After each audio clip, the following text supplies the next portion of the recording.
I've been a police officer for 3 years, so I'm no rookie. My colleagues don't see it that way.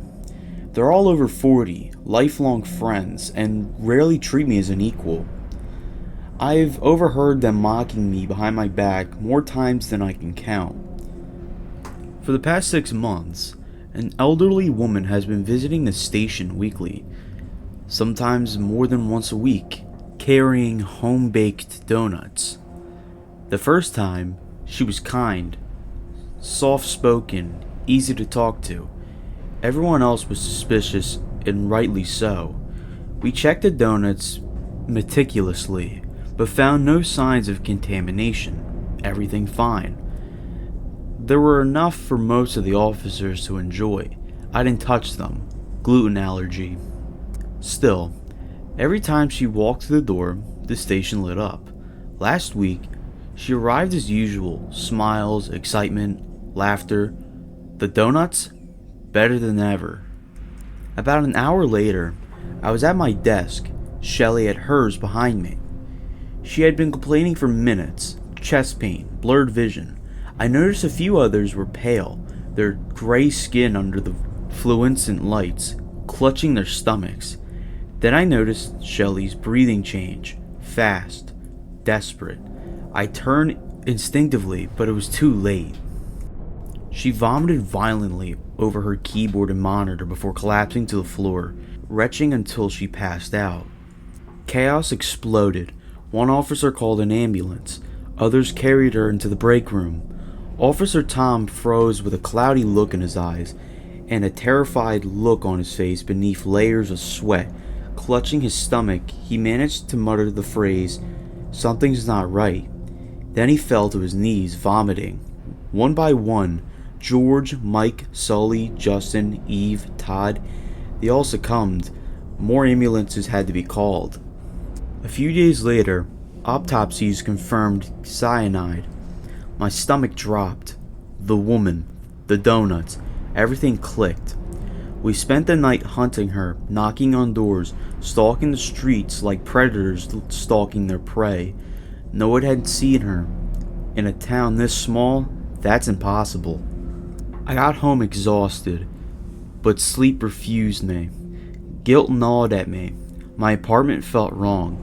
It wasn't cold and lonely like usual. I knew I wasn't the only one to step foot in there that night.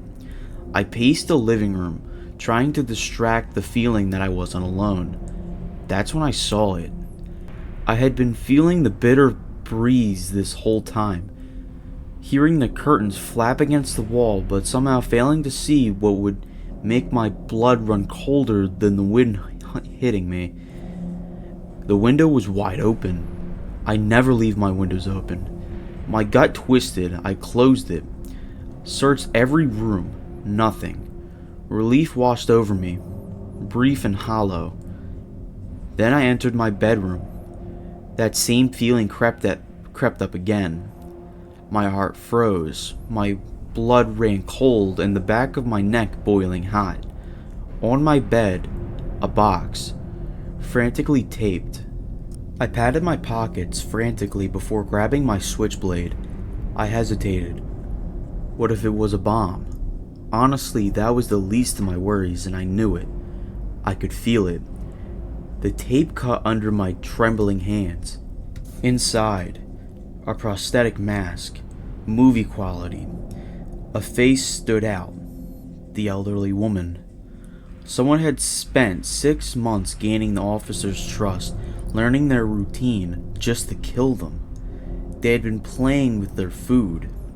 I spent the night at the station, guarding the evidence. I couldn't bring myself to spend another second in that apartment. 6 weeks passed. Nothing. Yesterday a man was brought in. He had chased an elderly woman with a knife. I was assigned to interrogate him.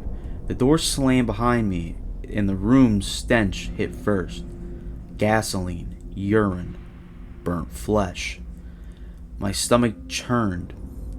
He sat silently, head bowed, burned beyond recognition.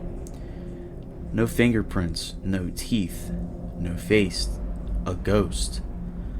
I stepped inside, heart hammering.